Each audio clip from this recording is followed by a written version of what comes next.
What's up, guys? I just wanted to give my brief thoughts on King of the Table, or I'm sorry, East versus West that happened yesterday. Hopefully I remember all the matches as they went. I'll do my best to give some opinions on who people should pull next and how matches went. The first match was Stoyan Galamano versus Vasily Dutashvili. Stoyan won. I'm not going to remember all the scores. I think it was 3-1. Vasily was shooting for the top spots from what it sounded like. Unless Stoyan's way stronger than what we thought, I think Vasily should probably pull the reins back in on his goals, because he's probably not even top 10 right now in my opinion. Even though Stoyan lost once and the matches were pretty long, overall I say Stoyan looked pretty dominant. The refs in this match, I'm not going to hold back on my opinions on the reffing. I thought it was pretty bad. A couple times I thought Vasily got pinned and they didn't call it. They called a couple of elbow hops on Stoyan, which I think East versus West says they don't call the small elbow hops, but yet they were calling them. So I'm not really sure about that. And a couple times I thought Vasily's elbow was almost for sure off the back of the pad, and yet they were letting that go and calling fouls on Stoyan. So initially, and I don't actually think this was the case, but just from the first match I thought, okay, the refs are going to be biased towards the Georgians, in favor of the Georgians in this event, but yet Stoyan still won. Second match, Brad Grundy versus Bacho, went about how I thought it would. I knew Brad was a huge underdog, but I thought maybe he'd slow him down a little bit. Like, that was night and day, the biggest mismatch of the card for sure. And I want to see Bacho now pull. Sorry, I'm trying to hold this better. He should go back to 95 kilos because he's a legit top 5 guy at that weight. And since Todd Hutchings is probably pulling Rustam next, I'll talk more about that later. Maybe Bacho can pull Oleg Petrenko, because really those guys in Irakli are the top 4, right, at that weight. The next match was Sergey Kalenchenko versus Frank Laparelli. Every match was similar. They were pretty close up top, kind of back and forth. But then when Sergey went to the flop wrist press, he won easily. Frank had absolutely no answer for the flop wrist press. I think Sergey is probably already second in the world at 115 right hand after Devin. But some contenders would be Medashenko, Reno, when he's healthy, Segov, and if Dedekin's healthy right hand, maybe him too. I'd like to see Sergey pull Dedekin right hand, maybe, and then if he wins, or whoever wins, I don't think they'll have anything for Devin, obviously, they'd be huge underdogs, but I think whoever wins between those two, Dedekin and Sergey, should pull Devin, just so Devin can, like, you gotta defend your title every now and again, so, and you never know, eventually he's gonna be dethroned, but I mean, I think it won't be for like 5 years, probably. But the next match after that was, trying to remember the order, I think it was Dedekin versus Kudecha. I thought Kudecha would win. He came in about 370. I know the weight said 330, but he said he was 170 kilos is what he said he weighed, so that's 375, and he looked that big. He looked way bigger than before, and before he was 330. And Dedekin said he was like 258, but to me, he looked like he was like 270. The first match was pretty close on the hook. Dedekin ended up winning, and then the next two were pretty quick by Dedekin. I don't think it was as one-sided as what it looked, but Dedekin was definitely the better man, stronger, faster. I thought that the matches might be long, and if they were, that Dedekin would wear out quick, or maybe even get hurt, but he held in strong. They asked him if he wanted to pull Alajan, or they asked him if he wanted to pull the winner of Morozov and Laletin, and I wouldn't necessarily hate that match. Initially, I was thinking he should pull Medashenko, and if he wins, pull Alajan for the 115 title. Both those matches at 115. But after thinking about it more, I personally wouldn't mind if they put him straight against Alajan, and then the winner of that should pull the winner of Laletin and Morozov, which we'll get to later. But I'd rather see him pull, because everyone wants to see Alajan get a crack at the #1 overall, right? Since everyone thinks he's like second or third in the world. So I'd rather see Alajan get the crack at the #1 overall spot before Dedekin. But I wouldn't mind Dedekin pulling Alajan first at 115, and then the winner of that can pull for the overall #1. Whatever they do, I mean, that's just my opinion. Then we had Fia against Malin. In the past, these two were very close back and forth. Malin had the edge on speed, but Fia could stop her Fia won. This time Fia was completely dominant.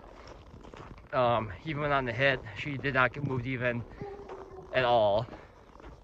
And I'm gonna walk back this way. Don't want the dogs barking to get in the way. Yeah, Fia was completely dominant, not close at all. Now, all of the matches on this card were mismatches, to be honest. Like, they weren't expected to be, but this definitely had a lot of mismatches, which kind of made the card a little bit lackluster in my opinion, but it was still a great card. The venue looked the best ever. Anyways, Fia, I'm not saying she'd win or not, but she said she wouldn't mind pulling someone heavier, and I think she should pull probably Egla or maybe Sarah Bachman at 80 kilos. I'm not saying she win or not, but really there's literally no one else for the pull at 70, and so why not?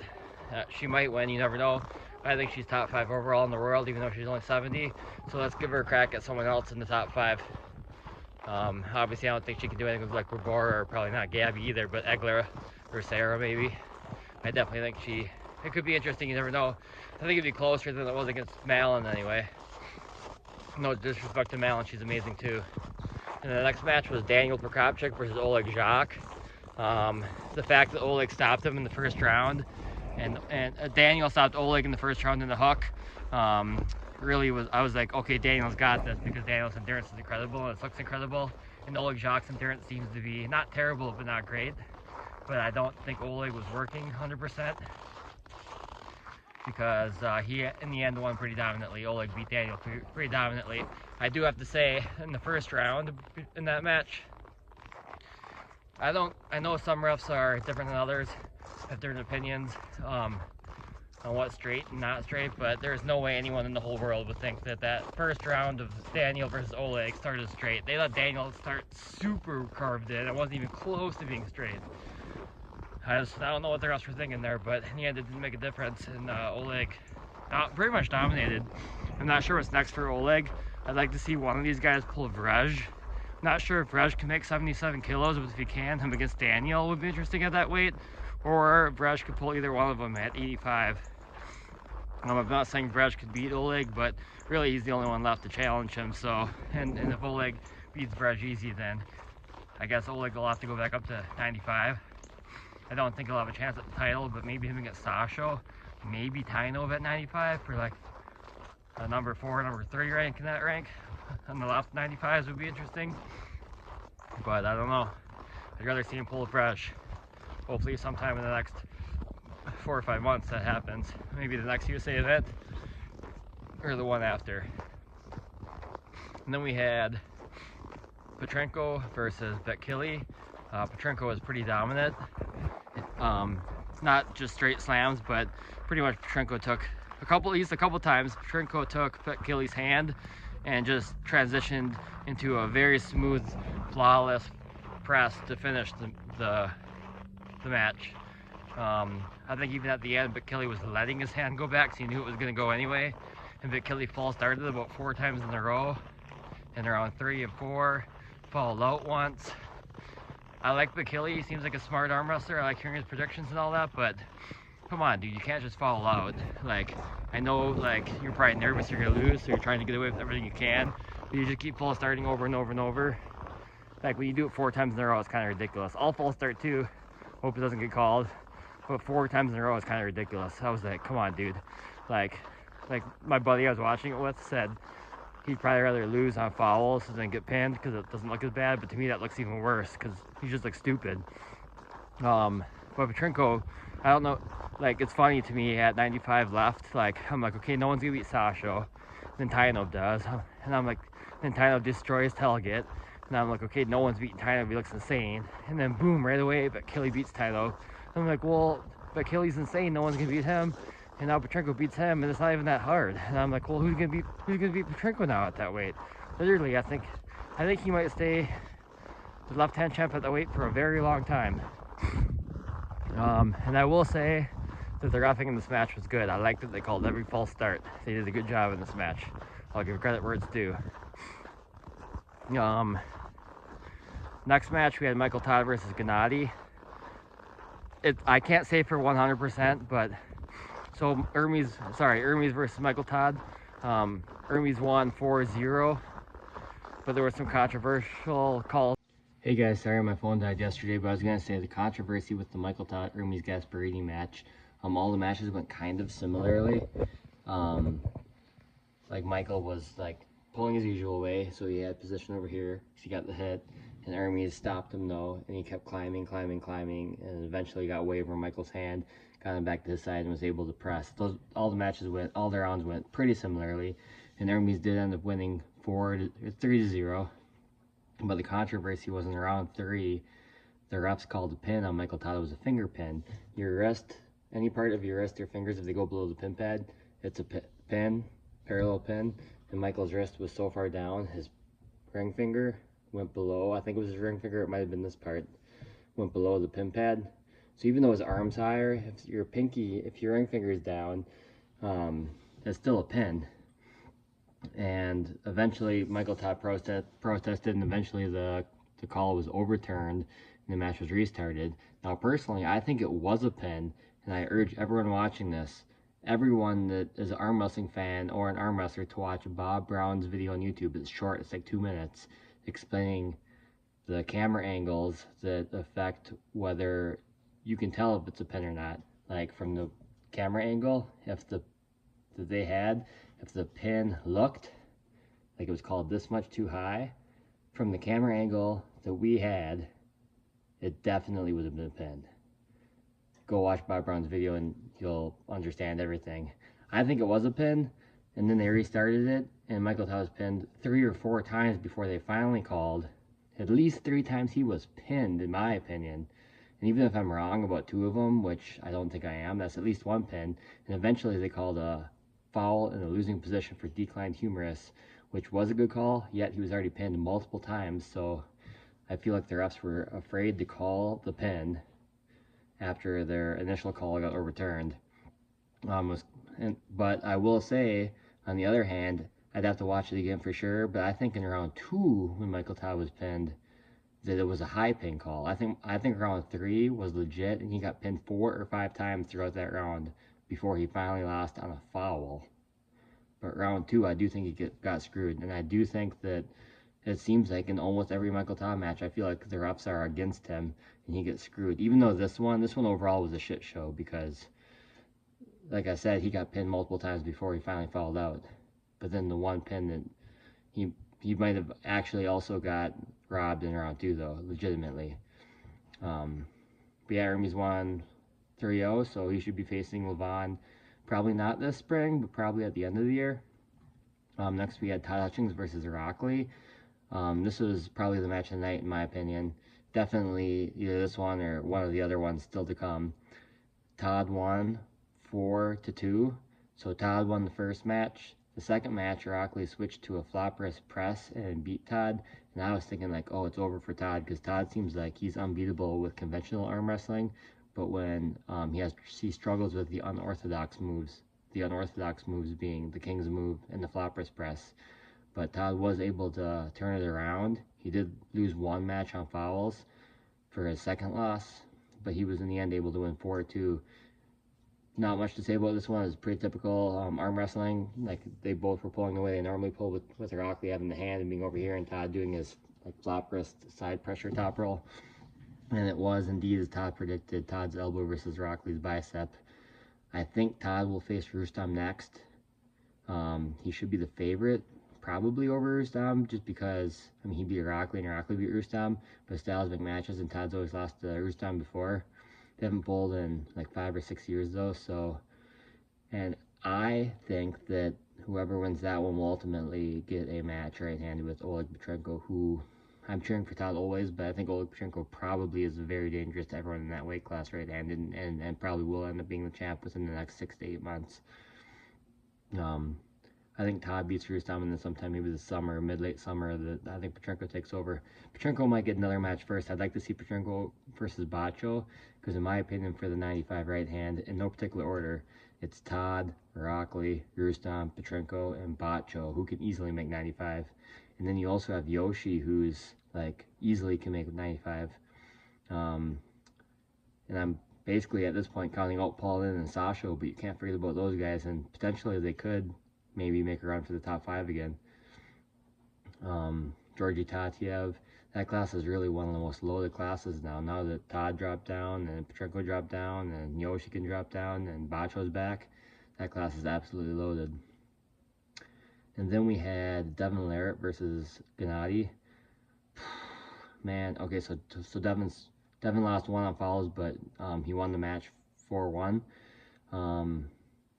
Like, honestly, not hating on Devin at all. I'm not even pointing fingers at who was more responsible or less responsible, but to me it was a just total chaos. Like, both competitors, like, I'm not saying it was like 50-50 or maybe everyone thinks Gennady was getting away with more, so okay, let's just say maybe Gennady was getting away with more. Either way, they were both trying to move in at different points, both trying to move in, both trying to curl, both not listening to the refs, both swearing and cussing and just yelling. Like, there's no way you can ref that when they're both just yelling and like non-stop, like literally non-stop yelling. To me, that's not arm wrestling. To me, that's just insanity. Like, how are you supposed to ref that? And obviously the refs aren't going to say go. The ref's job is to start the match straight and even. And if like you're just literally yelling the whole time, that's, I know that match probably got 10 times more views than any other match, and like people love Devin Larratt, and I'm not saying it was his fault or anything, but clearly he was a contributing factor because he was yelling and cussing and swearing the whole time too, as usual. I don't think the competitors should be allowed to cuss and swear at the refs or at each other in the matches.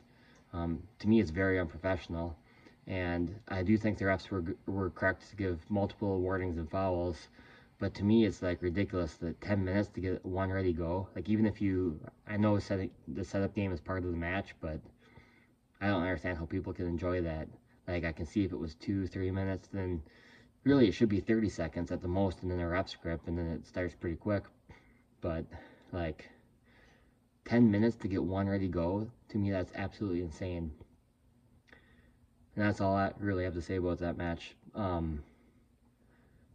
Yeah, before about the Michael Todd match too, I was gonna say I don't know what's next for him, but I'd like to see him pull maybe Georgi Svetkov or Georgi Zarano potentially. Gennady too against one of those guys, or maybe Gennady against Morozov on the right would be interesting in my opinion. The last match was Vitaly versus Morozov. A lot of people thought that the Vitaly would dominate, but it was extremely close. This was also the match of the night. To me, second after Todd and Irakli, but like these were the two best matches. I think Morozov won the first one, the Vitaly won the second one, and the Morozov won the third one. It was a lot of back and forth.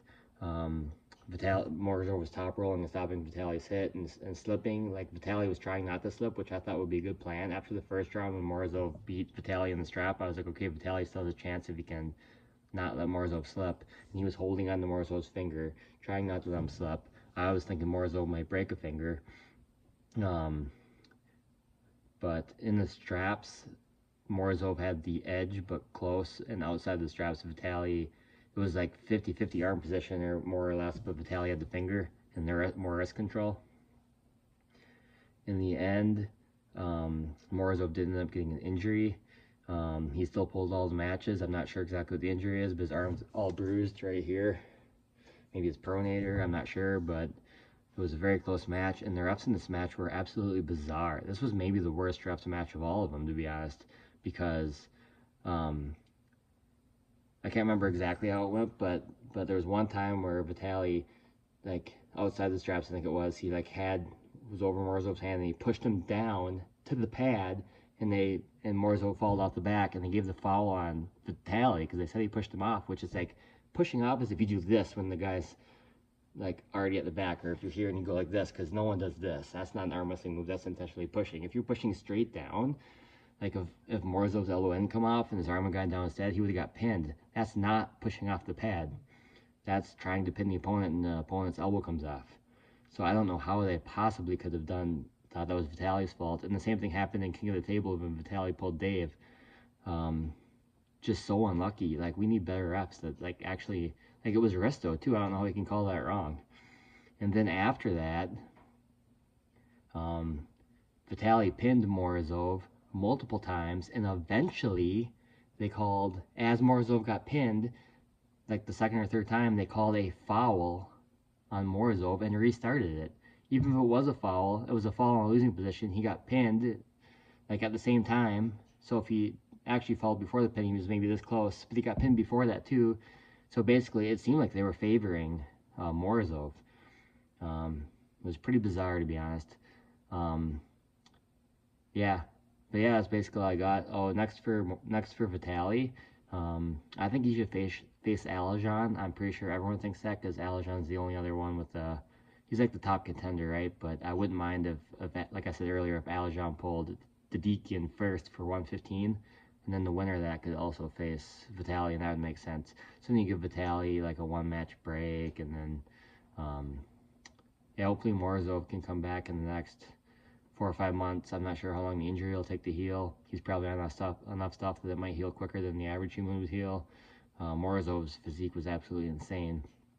But in the meantime, hopefully Morozov maybe in the next 2-3 months can do a right hand match. I can't imagine how strong his right hand is if his left is that strong. He should face maybe Svetkov again, I'd like to see him pull Jerry, Michael Todd, maybe Gennady. Yeah, those would be good matches. Yep, that's all I got.